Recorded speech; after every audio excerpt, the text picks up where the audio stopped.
Buenos días. Continuando con el curso de anestesia obstétrica, hoy vamos a hablar acerca de la actualización en analgesia de parto. La analgesia de parto es sin dudas un tema muy beneficioso en sí para mejorar nuestros procedimientos en anestesia obstétrica. Ahora, aún hay controversias en lo que es la analgesia de parto. Tenemos condiciones médicas en sí, en qué pacientes pueden ser beneficiosos y quienes no. La logística, estoy seguro que han pasado por ese problema de la logística en sus respectivas instituciones, porque armar una unidad de analgesia de parto al comienzo es un poco dificultoso, ¿no? Es todo un sistema, como lo dice en la logística, en la cual tiene que intervenir no solamente un médico anestesiólogo, sino tiene que interrelacionarse con, por ejemplo, médicos ginecólogos, médicos pediatras, neonatólogos, ¿no? Y personal de enfermería y obstetricia. También tenemos problemas con lo que son factores culturales y sociales. Esos ya en sí están enraizados dependiendo del tipo de población. Hay población que todavía en ciertos sectores tiene resistencia o temor aún por desconocimiento de recibir analgesia de parto. Tenemos incluso temas religiosos, ¿no? Ahora, también tenemos la gran pregunta: ¿puede un bloqueo neuroaxial ser seguro y estéril en las condiciones en las cuales se desenvuelve un parto? No olvidemos que el centro obstétrico es un lugar en el cual no es un lugar estéril, estrictamente hablando. También tenemos esas controversias. ¿Puedo hacer mi procedimiento en el centro obstétrico o necesito un ambiente específicamente para analgesia dentro del centro? Entonces, por último, vamos a hablar de lo que es la elección de la técnica, ¿no? Hoy en día la analgesia de parto en sí se basa fundamentalmente en lo que es la técnica neuroaxial. Antiguamente teníamos técnicas inhalatorias, endovenosas, pero hoy en día el gold estándar es definitivamente la técnica regional, pero también ha habido un buen avance en lo que son las técnicas endovenosas. Vamos a comenzar con lo que es antes de la analgesia. En nuestra institución tenemos un protocolo de qué es lo que debemos hacer antes de la analgesia. Primeramente, necesitamos que la paciente, así ella necesite o solicite analgesia de parto, tiene que tener una evaluación previa de parte de ginecología, porque es muy importante descartar alguna complicación o algún factor de riesgo que pueda poner en riesgo ese trabajo de parto. En otras palabras, nosotros tenemos que solicitar no solamente una evaluación obstétrica en sí, ¿no?, de las condiciones del canal de parto, sino también no nos olvidemos del lado del feto, en la cual necesitamos un monitoreo de los latidos cardíacos fetales, cosa que así tenemos un basal y nosotros con mucha más tranquilidad y seguridad podemos realizar lo que es una analgesia de parto en forma segura. También tenemos lo que es la firma del consentimiento informado, la hidratación de la paciente. Ojo que en la hidratación voy a resaltar que en nuestro medio un gran porcentaje de nuestros pacientes tienen cierto grado de deshidratación. Por eso es que en nuestra institución exigimos que pacientes sean hidratadas. Acotando este tema, tengo que resaltar que hoy en día sí se permite la administración de líquidos por vía oral a las pacientes en trabajo de parto. No es ninguna contraindicación en una paciente con que reciban analgesia o que esté en trabajo de parto, no se le debe restringir líquidos por vía oral.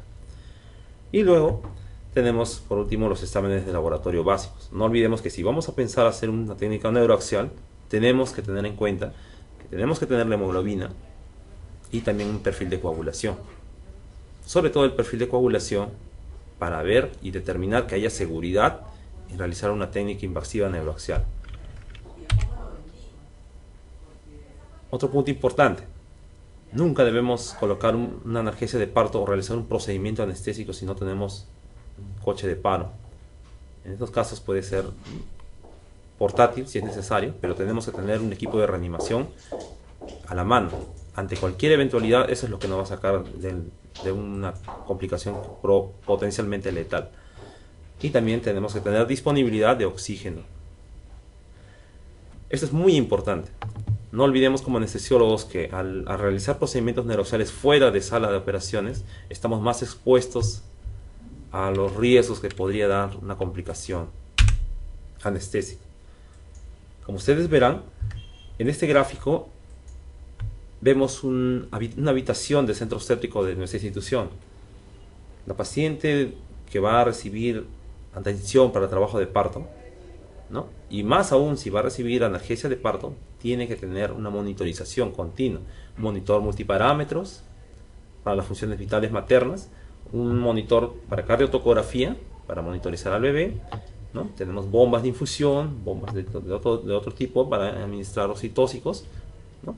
Entonces, si se dan cuenta, este es un ambiente individualizado. Este es el ambiente realmente ideal para una paciente, que respeta su privacidad, y eso realmente mejora. Ya se ha descubierto en muchos trabajos que solamente el hecho de tener este ambiente mejora mucho lo que es la calidad de un procedimiento en sí de analgesia de parto. La analgesia de parto ha evolucionado. Como ustedes sabrán, al comienzo, hace muchas décadas atrás, la analgesia de parto empezó con concentraciones estándar de bupivacaína, incluso de 0,5%. Gracias a todos los trabajos de investigación que han sucedido en todos estos años, se ha determinado que la solución para eliminar o disminuir las complicaciones adversas de la analgesia de parto es simplemente disminuir las concentraciones. Ya no estamos en 0,25, sino en 0,125%. Incluso estamos hablando de 0,0625%. Yo les diré que realmente en 0,125 a 0,0625 son las concentraciones óptimas e ideales para la analgesia de parto, quedando ya en el pasado concentraciones superiores, ¿no?, que nos traían problemas.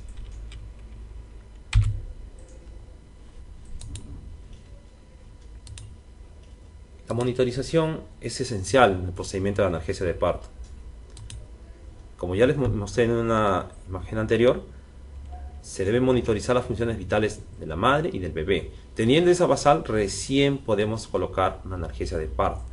Las posiciones, que siempre a veces es un poco controversial, cuál es la posición ideal de cúbito lateral, sentado, ¿no?, lateral derecho o izquierdo.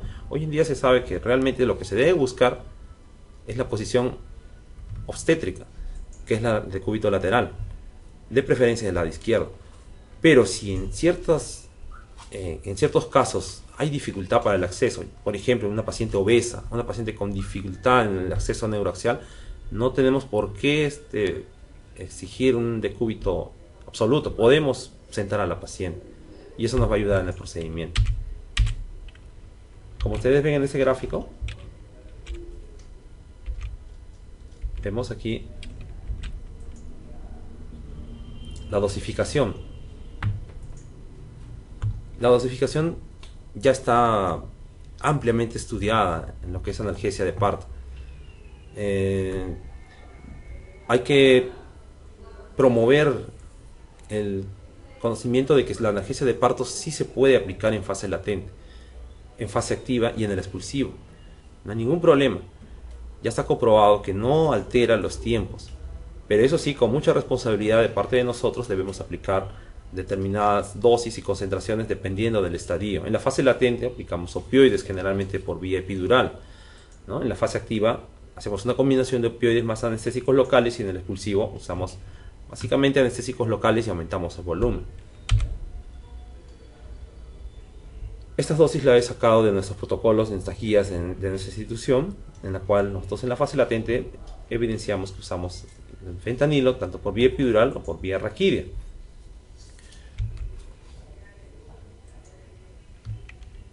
En el expulsivo, igualmente, subimos las concentraciones del anestésico local.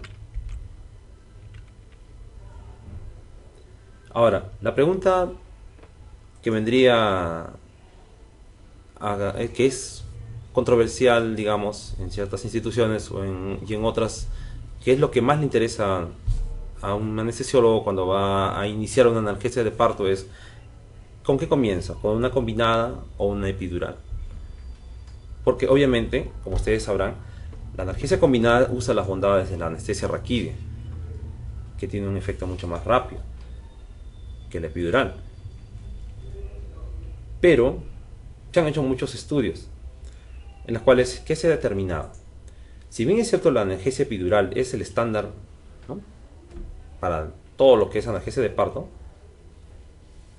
la analgesia combinada tiene ciertas bondades en las cuales resalta sobre todo lo que es la rápida instauración de la analgesia, ¿no?, y digamos, entre comillas, una mayor seguridad en lo que es el procedimiento, porque uno evidencia el líquido cefalorraquídeo y podría darse el caso de que haya menos fallas en el procedimiento. Existen dos formas actuales de realizar la técnica combinada. La técnica combinada se realiza, por ejemplo, la primera forma es aguja a través de la aguja, en la cual nosotros primero encontramos el espacio epidural y a través de la aguja epidural colocamos una aguja raquídea larga, que obviamente tiene que tener una longitud mayor a la epidural para producir una punción en la dura madre, y así en un solo abordaje logramos la analgesia. Pero tenemos también una segunda técnica. ¿Qué pasa si yo no tengo una aguja raquídea larga? Es sencillo, agarramos una aguja estándar raquídea, pero tenemos que hacer una doble punción. Ojo que en este caso lo primero que tenemos que hacer es colocar la epidural y luego, una vez instalado el catéter, recién en un espacio debajo colocamos la raquídea, la dosis raquídea. Ahora, yendo al tema en sí de cuál es mejor, porque en todos estos años se han hecho una infinidad de de estudios en los cuales se trata de determinar cuál es mejor, la combinada o la epidural, para el inicio. Y se ha visto, por ejemplo, un estudio de analgesia epidural combinada versus la epidural pura en sí, en trabajo de parto, una revisión del Cochrane del 2012, realmente no observó diferencias. Es un estudio muy grande, en el cual se vieron un buen número de pacientes en los cuales la única diferencia, como ya les mencioné anteriormente, es que la analgesia combinada tiene un inicio más rápido. Pero este inicio más rápido prácticamente estamos hablando de unos 4 o 5 minutos más. No es mucha la diferencia. Yendo al resto de incidencias de cefaleas, por problemas de punciones de dura madre, retención urinaria, náuseas, vómitos, hipotensión, problemas con el Apgar del bebé, acidosis en el pH del cordón umbilical, en todo eso no se vio ninguna diferencia entre ambas técnicas. Posteriormente, en el 2013, Gamblin también realizó un ensayo comparando las dos técnicas, con la conclusión de que la técnica combinada proporcionaría una mejor analgesia durante la primera etapa del trabajo de parto, con menos bolos epidurales necesarios. También encontró que una tasa reducida de reemplazo de catéter en la analgesia combinada en comparación con el grupo epidural.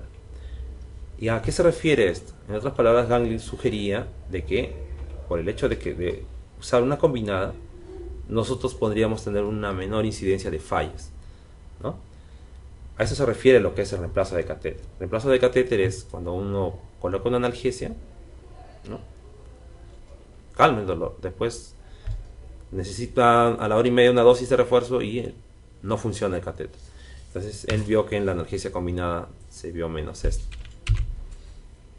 Sin embargo, al reunir los datos disponibles en otros estudios, este estudio de 2014, Hessen, en la cual vio los eventos, ¿no?, o efectos adversos después de la combinada versus la epidural, Hessen encontró que con todos los estudios controlados aleatorios que pudo recopilar, no se produjo una reducción significativa en la necesidad de reemplazo del catéter.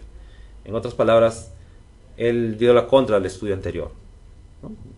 El hecho de que tú uses una combinada no quiere decir que te vayas a equivocar menos. Al final, vio que tanto la epidural como la combinada tienen el mismo porcentaje de fallas.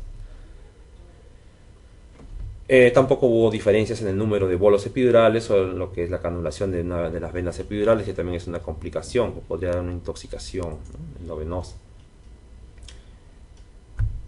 En otras palabras, buscando los trabajos, en sí no está claro si la analgesia combinada es superior a la epidural. Ahora, viendo esta diapositiva, voy a terminar con lo que es la incidencia de lo que un evento que siempre persigue en los procedimientos de analgesia de parto y que también nos ha pasado, que es la frecuencia cardíaca fetal no tranquilizadora, como se denomina actualmente. Llámese las desaceleraciones patológicas o simplemente bradicardias o desaceleraciones, ¿no? Así no sean patológicas, el personal obstétrico, ginecólogo que evidencia eso después de una analgesia de parto, generalmente ya entra en alerta. Y eso desemboca muchas veces en cesáreas innecesarias. Entonces se ha tratado de determinar cuál es la real incidencia de un patrón cardíaco no tranquilizador en posanalgesia de parto. Siempre en estudios anteriores, en el año 2002 por ejemplo, se trató, Mardirosov, él usó un estudio relacionando la bradicardia fetal con el uso de opioides en trabajo de parto. Un metaanálisis muy bueno en la cual relacionó el uso de opioides, ¿no?, a lo que es una mayor tasa de bradicardia fetal. Los opioides generalmente, hay una hipótesis muy divulgada en la cual se menciona que podrían favorecer por un desbalance de catecolaminas en una hipercontractibilidad uterina que pasa en segundos, y eso ocasionaría una disminución de flujo, ocasionando una bradicardia fetal temporal. Pero en los estudios que se han hecho no se ha visto que haya una mayor incidencia frente a la analgesia epidural. Entonces todavía es un tema que tendría para más estudios, para más investigación. En nuestra institución hemos visto que en la analgesia combinada en ciertos casos podría haber una mayor incidencia de bradicardia fetal, pero afortunadamente estos episodios de patrones no tranquilizantes de la frecuencia cardíaca no son prolongados, solamente suceden en un solo episodio y generalmente se recuperan. Entonces vamos a lo que es el mantenimiento de la analgesia epidural. El mantenimiento de la analgesia epidural también es otro tema muy controversial. Yo les hablé anteriormente de cuál podría ser mejor, la combinada o la epidural, pero estaba refiriéndome a cómo iniciar la analgesia. Ahora, cuando ya todo se une, tanto la combinada como la epidural tienen una cosa en común: las dos terminan con un catéter epidural en la paciente. Las dosis de inicio de la combinada y la epidural generalmente duran de 60 a 90 minutos, no duran más.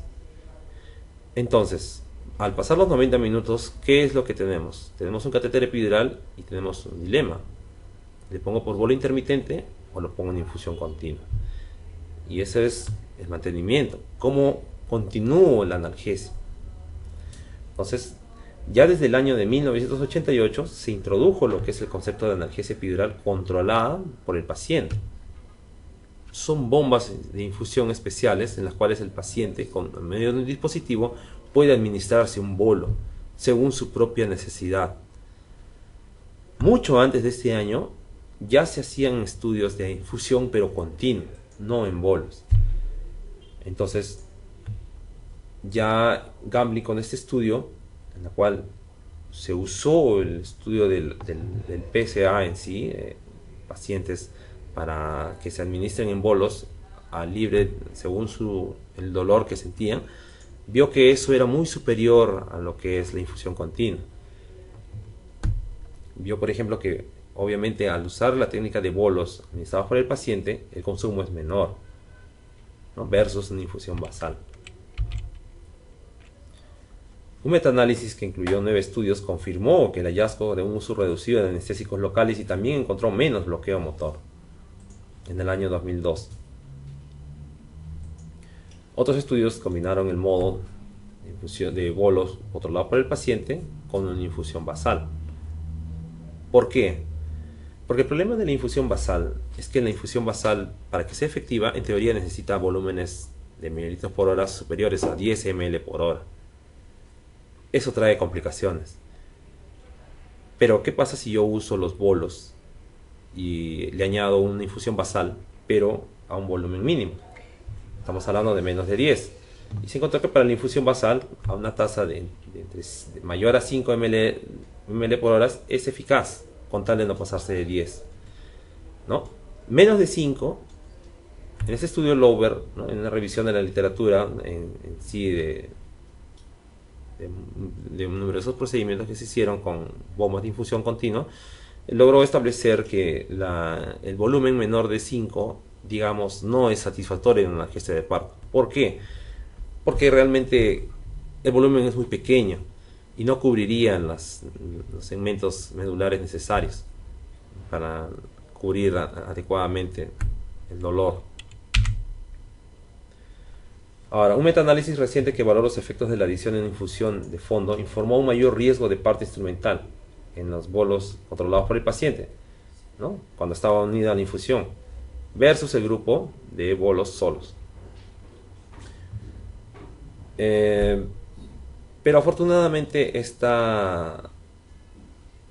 factor de que hay un mayor riesgo de lo que es parto instrumentado no justifica el hecho del uso de la analgesia de parto de bolos con una infusión de fondo, porque la diferencia no es mucha.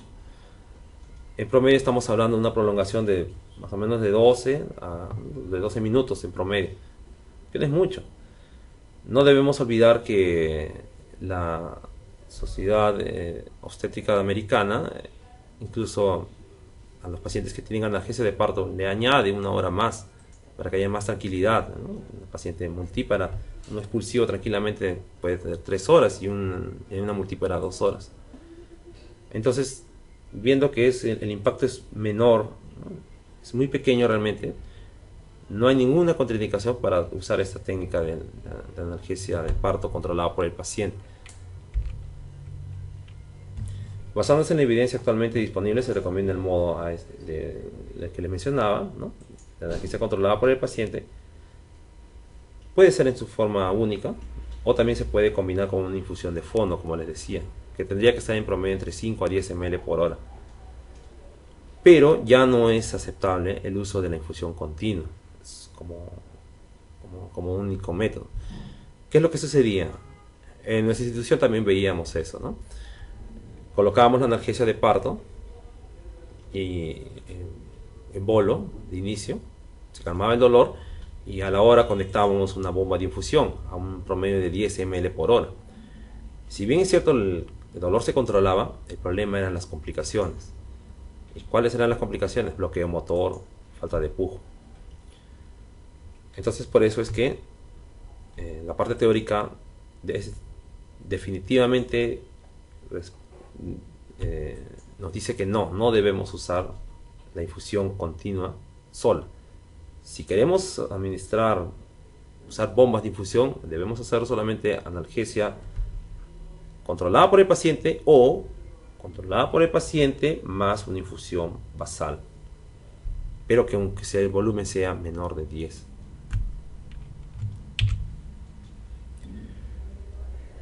Y acá tengo un pequeño resumen de lo que es el mantenimiento de la analgesia de parto. Entonces, como ya les mencioné, nosotros iniciamos la analgesia de parto. Y ahora, ¿cómo la continúo? Tenemos dos formas: la controlada por el paciente, en la cual ya les mencioné los bolos controlados por el paciente, o puede ser bolos controlados más infusión basal epidural. Pero ¿cuál es el problema en nuestra realidad? Tener una bomba de infusión es muy sencillo. Aparte que es más costoso, no todos los centros tienen disponibilidad de una bomba. Tener una bomba, como lo ven acá, en la cual el paciente puede controlar los bolos según sus necesidades, no es sencillo. Aparte que la disponibilidad de estos equipos no es, digamos, muy fácil. Entonces tenemos una técnica que es muy sencilla y que nos permite también administrar, continuar la analgesia de parto. ¿Y cuál es? Es la técnica de bolos intermitentes. Simplemente cada hora y media, cada 2 horas, según requerimiento del paciente, vamos y colocamos una dosis en bola por el catéter epidural usando una jeringa, ¿no? La administramos nosotros mismos por el catéter. Y el bolo intermitente, ¿por qué se ha demostrado que podría ser incluso mejor que la infusión? Porque según este estudio, la administración del bolo intermitente tiene una gran ventaja frente a lo que es la bomba de infusión. Cuando nosotros colocamos un bolo, obviamente aplicamos mucha más presión que una bomba. La distribución va a ser más uniforme, ¿no? Entonces, cubrimos, al aplicar una mejor presión, nosotros cubrimos en forma más uniforme las metámeras que están implicadas en el dolor de parto, obteniendo una mejor calidad de lo que es la analgesia, ¿no? Ya se han hecho muchos estudios, como en otros países se ha usado en forma más masiva lo que es la analgesia epidural controlada por el paciente o la administración usando bombas de infusión en forma continua. Se ha visto que el principal problema de aplicar una bomba de infusión por el catéter es que el anestésico local no va a obtener una distribución homogénea.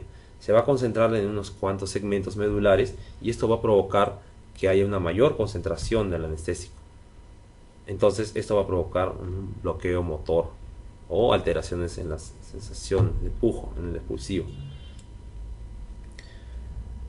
Bueno, entonces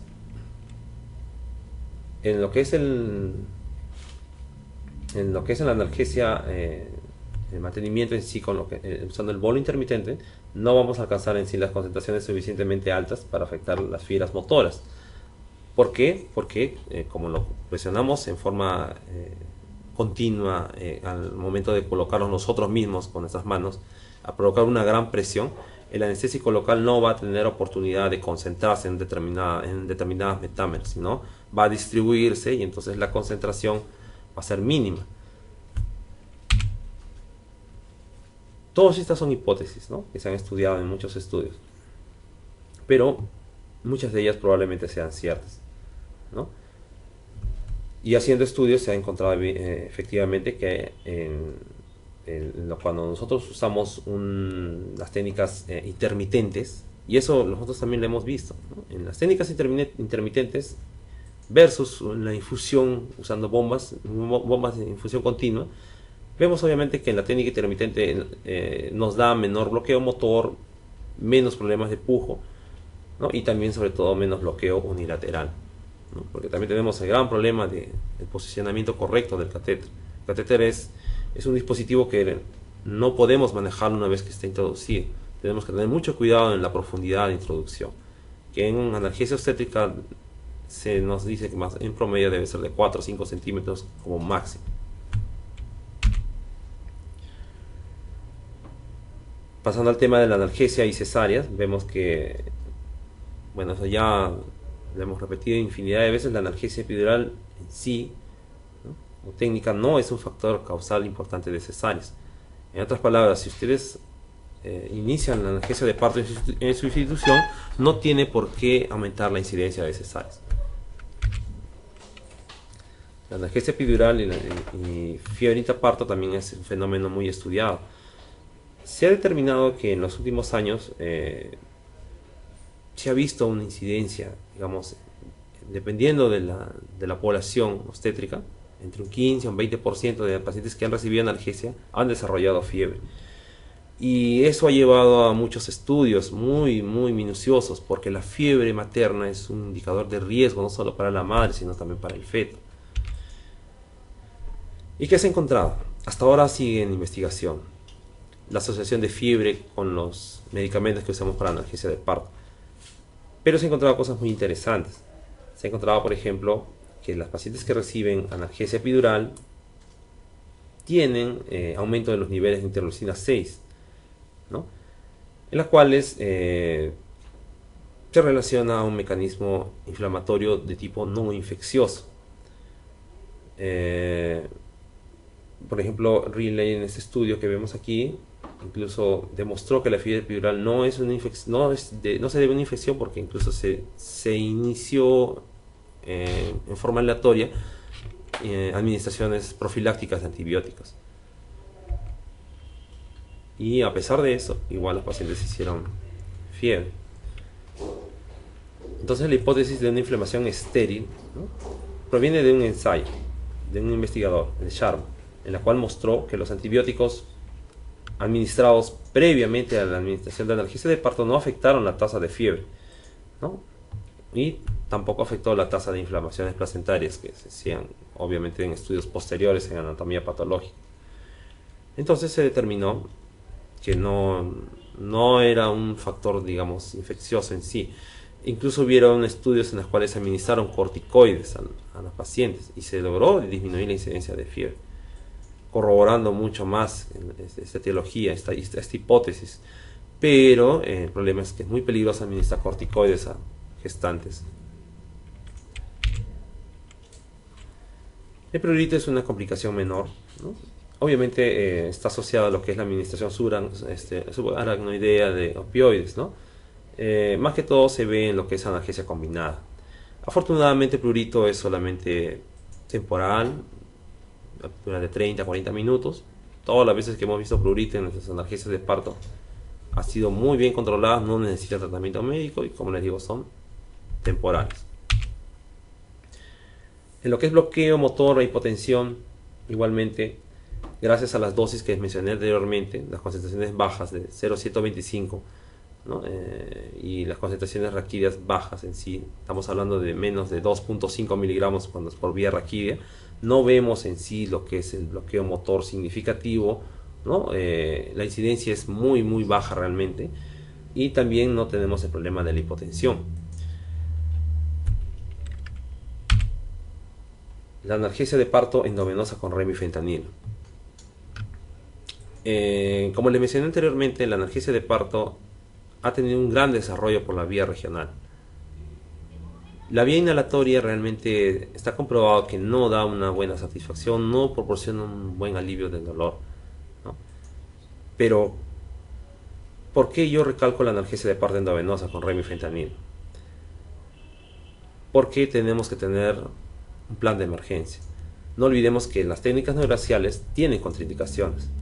Las técnicas neuraxiales también, aparte de que son técnicas invasivas, tienen sus limitaciones cuando hay problemas de coagulopatías, por ejemplo, cuando hay problemas de negación del paciente, o una serie de complicaciones o contraindicaciones que ustedes también deben haber enfrentado alguna vez, en las cuales tenemos que tener una opción alterna para calmar el dolor. Y se ha visto que el remifentanilo es un analgésico, un opioide muy eficaz, y administrado en forma adecuada puede calmar el dolor en el trabajo de parto.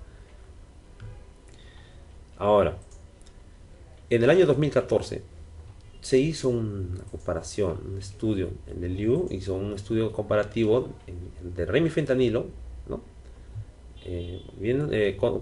controlado versus la analgesia epidural.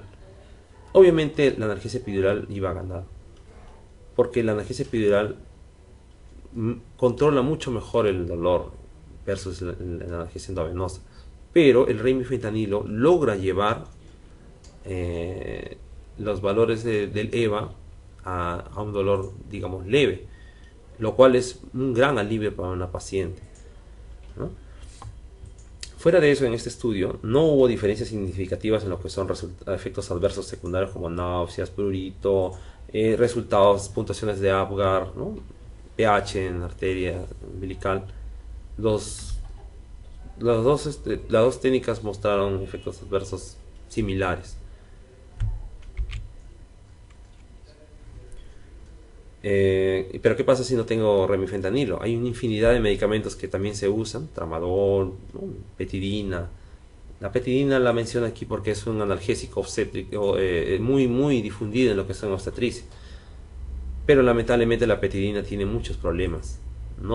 Aparte que no logra controlar adecuadamente el dolor, también puede tener un impacto negativo en el recién nacido. Entonces, el uso de remifentanilo definitivamente es el opioide estándar en lo que es analgesia de parto endovenosa. El problema del remifentanilo en sí es que no podemos hablar de dosis estandarizadas. Aquí tenemos un gran problema cuando usamos analgesia de parto con el remi, porque cada paciente tiene un umbral de dolor diferente. Eso quiere decir que yo podría necesitar una dosis mínima y otro paciente puede necesitar una dosis mucho mayor. El problema en las gestantes es lo mismo, la variabilidad es grande y el anestesiólogo tiene que estar titulando la dosis ideal, óptimo para un paciente. Aparte de eso, el uso del remifentanilo también nos trae el problema de que nosotros tenemos que tener una vigilancia muy estricta cuando administramos este medicamento. ¿Por qué? Por el potencial riesgo de depresión respiratoria. Tenemos que tener muy en cuenta que es fundamental e importante la monitorización de la saturación de oxígeno, ¿no?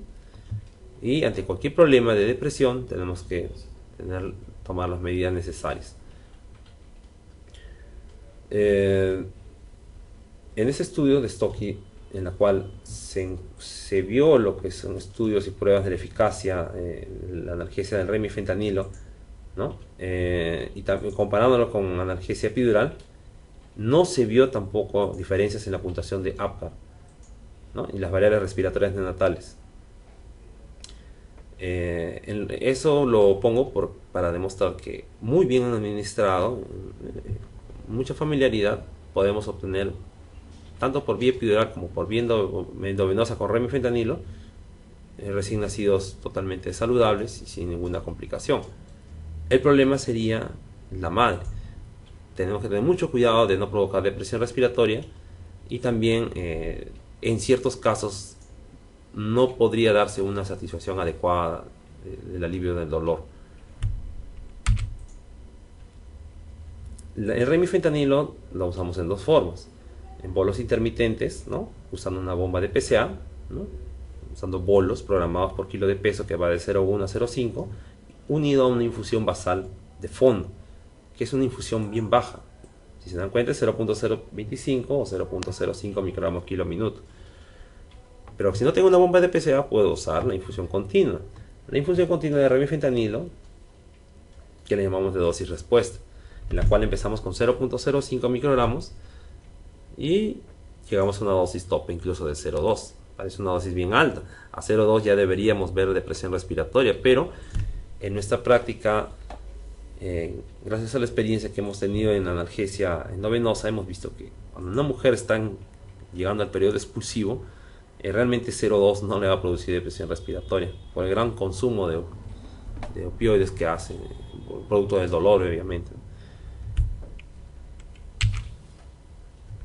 En estas imágenes vemos analgesia de PCA usando remifentanilo, pero administrada por el paciente, y acá también la infusión continua. Si se dan cuenta, mientras más subimos la dosis, tenemos que tener mucho cuidado con lo que es la ventilación del paciente, pero es muy efectiva. Y para terminar, yo sé que el tema es muy extenso. El tema de la analgesia de parto tiene muchas interrogantes y muchas variables. Realmente agradecería que me envíen sus preguntas, ¿no? Yo he tenido la suerte de estar con un gran grupo de médicos anestesiólogos por unos 6 años en la unidad de analgesia de parto de la maternidad de Lima, en la cual hemos tenido una gran experiencia en lo que es el uso de técnicas neuroaxiales y también las técnicas endovenosas. Hemos tenido infinidad de complicaciones, efectos adversos, pero también hemos aprendido que al final el uso de la analgesia de parto debe ser individualizado. No podemos aplicar una dosis estándar, ni para la vía regional ni para la vía endovenosa, ¿no? Y quiero terminar con esto, ¿no? Por ejemplo, este estudio es muy interesante. En la revista de Dolor del año 2014, ¿qué nos dice? Que las mujeres con alta ansiedad, una mujer que va con mucha ansiedad a un centro de atención de parto, va a necesitar mayores dosis de analgesia, va a consumir mayor cantidad de medicamentos y también va a tener mayor insatisfacción. En otras palabras, va a tener mayor probabilidad de tener una analgesia fallida, que es lo que no queremos, nadie quiere tener. y que se da en ciertos casos. ¿A qué voy con esta frase de las mujeres con alta ansiedad? En que hay un programa muy interesante que es el parto humanizado, en el cual una mujer que va con su acompañante, con su esposo, ¿no?, con un familiar muy cercano, obviamente la ansiedad disminuye y eso nos ayuda bastante en lo que es la administración de analgesia de parto, y se ve y se evidencia realmente. Eso es lo que nosotros proponemos en nuestra institución, en lo que es el parto humanizado, presencia de acompañante, y también que tenga la mujer la capacidad de solicitar analgesia de parto cuando ella lo requiere. El segundo punto es esto, un tema que no es muy estudiado, la depresión postparto. La depresión postparto es un problema realmente que no es muy bien estudiado y que tiene un alto impacto social. Una mujer con una depresión postparto no solamente va a afectar negativamente a su entorno, sino también a su bebé. Entonces, miren, este investigador, Dean, estudió la asociación en la cual veía que el uso de la analgesia de parto disminuía el riesgo de depresión postparto. Y encontró que sí había relación, ¿no? Las mujeres que recibían analgesia de parto eran menos propensas a tener un problema de depresión postparto. Conclusiones. Bueno, no hay duda de que la analgesia epidural seguirá siendo la técnica más segura. Hasta ahora es lo mejor que tenemos. Nos da seguridad no solo a nosotros, sino al paciente, a la mujer y también al recién nacido. Hay muchas preguntas de investigación que esperan respuestas, pero básicamente se van actualmente al mantenimiento. Yo les hablé mucho de lo que es el mantenimiento de la bomba de infusión o el bolo intermitente. ¿Por qué? ¿Por qué todavía hay ciertas dudas? ¿Por qué queremos mejorar eso? Porque todavía tenemos la duda de hasta cuándo, cómo continuar la analgesia, cuándo suspender la analgesia de parto. Es muy común en nuestro medio que la paciente reciba analgesia de parto, pero cuando llega el expulsivo, todo el mundo prefiere que no reciba analgesia, para que no puje, para que puje bien, perdón, y no afectar, digamos, el expulsivo en sí. Pero son ideas, digamos, erróneas. La analgesia de parto muy bien administrada, tranquilamente a la mujer le puede dar un trabajo de parto en forma íntegra, libre de complicaciones, ¿no? Y el papel del remifentanilo tiene que ser reconsiderado. ¿Por qué lo menciono? Porque el remifentanilo, hubo un tiempo en el cual el remifentanilo podría haber sido visto como un medicamento que podría haber hecho como una alternativa de la analgesia epidural. Se le quería ver así, pero definitivamente el punto débil es que el dolor no es muy bien controlado como las técnicas neuroaxiales. El remifentanilo es muy bueno, pero no va a ser siempre efectivo. De todas formas, es nuestra obligación aprender el manejo de este medicamento, porque en ciertos pacientes en los cuales va a haber contraindicaciones nos va a sacar del apuro. Bueno, muchas gracias, ¿no? Las fuentes de revisión las cuales he usado son muy extensas realmente. Como les digo, es un tema enorme. La analgesia de parto lleva muchas décadas en constante evolución, y yo les invito a revisar la bibliografía. Voy a colgar todo lo que he podido encontrar, y no hay nada también como la satisfacción de haber pasado por lo que es el proceso de creación de una unidad de analgesia de parto, en la cual uno aprende muchas cosas, ¿no?, que a veces en la teoría no siempre están. Bueno, muchas gracias por su atención. Me despido hasta otra oportunidad.